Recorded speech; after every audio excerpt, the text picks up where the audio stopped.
ముద్రగడ పద్మనాభం వైసీపీలో జాయిన్ అయినప్పటి నుంచి ఆయన టైం అస్సలు బాగోలేదని చెప్పుకోవాలి.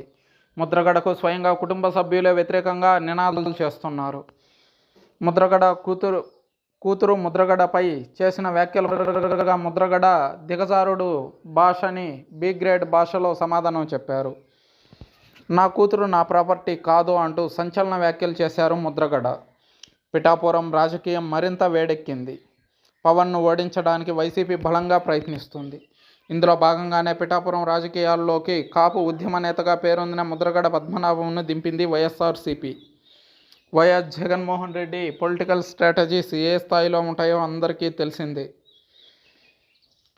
ఆయన ఫోకస్ అంతా పిఠాపురంలో వైసీపీ జెండా ఎగిరేలా చేయడంపైనే పార్టీ అధిష్టానం పెట్టించింది.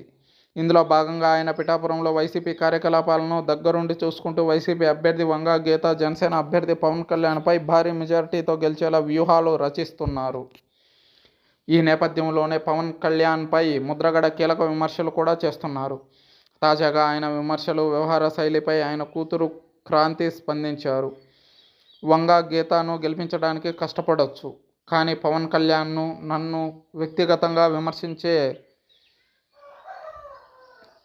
అధికారం ముద్రగడకు లేదని చెప్పుకొచ్చారు ఆమె. పవన్ కళ్యాణ్ పై ఆయన చేసిన వ్యాఖ్యలు కించపరిచేలా ఉన్నాయని, అలా ఉండకూడదని చెప్పుకొచ్చారు క్రాంతి. పవన్ను తిట్టడానికే మా నాన్నను వైఎస్ఆర్సీపీ అధినేత వైఎస్ జగన్మోహన్ రెడ్డి వాడుకుంటున్నారు. వైఎస్ జగన్మోహన్ రెడ్డిని చెల్లెలు వదిలేశారు, తల్లి వదిలేసింది. అటువంటి వాడు రాష్ట్రానికి, రాష్ట్ర ప్రజలకు అవసరమా అంటూ చెప్పుకొచ్చారు క్రాంతి.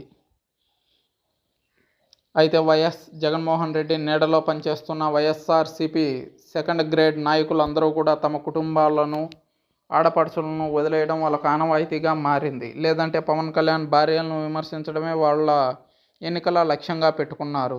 రాష్ట్రంలో జరిగిన అభివృద్ధి, పోలవరం, ప్రత్యేక హోదా, Kadapa steel plant, Vizag steel plant అంశాలన్నింటినీ గాలికి వదిలేసి పవన్ కళ్యాణ్ భార్యలపై లేదా వాళ్ళ ఇళ్లలో ఉన్న ఆడవాళ్లపై విమర్శలు చేయడమే పనిగా పెట్టుకుంటున్నారు.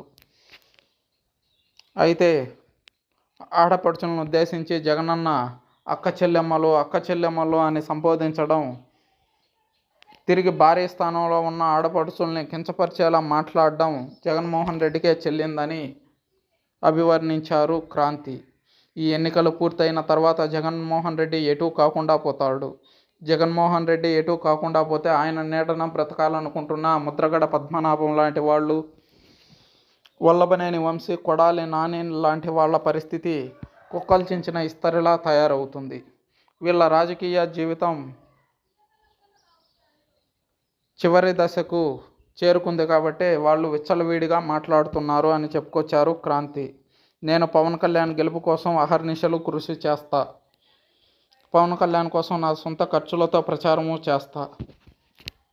ముద్రగడ పద్మనాభం ఎప్పుడూ కాపుల కోసం ఉద్ధరించింది ఏమీ లేదు. రాష్ట్రం కోసం, రాష్ట్ర ప్రజల కోసం, రాష్ట్ర ప్రజల ప్రయోజనాల కోసం పవన్ కళ్యాణ్ వందల కోట్ల రూపాయల దాన ధర్మాలు చేశారు. ఇప్పటికీ తాను రాజకీయంగా ప్రజలకు అండగా నిలవాలనే చూస్తున్నారు. పవన్ కళ్యాణ్ 100 సీట్లలో పోటీ చేయొచ్చుగా, 175 సీట్లలో పోటీ చేయొచ్చుగా అంటున్న మా నాన్న ముద్రగడ తనకి ఎమ్మెల్యే సీటు తెచ్చుకోలేకపోయారు. కారణం ప్రజలకు చెప్పాలి. ఆయన కొడుకుకి ఎమ్మెల్యే సీటు తెచ్చుకోలేకపోయాడు. ఇది అత్యంత బాధాకరం. ఏ తండ్రి అయినా తన వారసుడిని రాజకీయాల్లోకి తీసుకురావాలనుకుంటారు. కానీ మా నాన్న ముద్రగడ పద్మనాభం మాత్రం జగన్మోహన్ రెడ్డినే వారసుడు అని అనుకుంటున్నాడు. అయితే జగన్మోహన్ రెడ్డి మాత్రం తన మారు తండ్రి బొత్స సత్యనారాయణ అని పేర్కొంటున్నారు. వీళ్ళ వరసలు వీళ్ళకే చెల్లాయి. రాష్ట్ర ప్రజలు వీళ్ళ వరసల్ని అర్థం చేసుకునే పరిస్థితుల్లో లేరు అని చెప్పుకొచ్చారు.